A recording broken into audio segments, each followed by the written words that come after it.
Service in Blacksburg has issued a flash flood warning for northwestern Amherst County, central Rockbridge County, the city of Buena Vista, the city of Lexington, until midnight Eastern Daylight Time.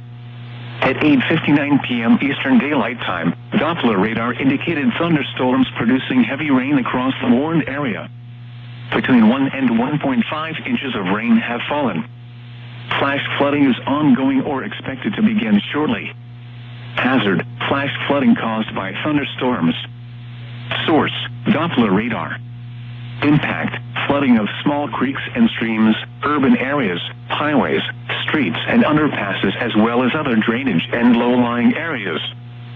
Some locations that will experience flash flooding include Lexington, Buena Vista, Glasgow, Forks of Buffalo, Oronoco, Cornwall, and Alto.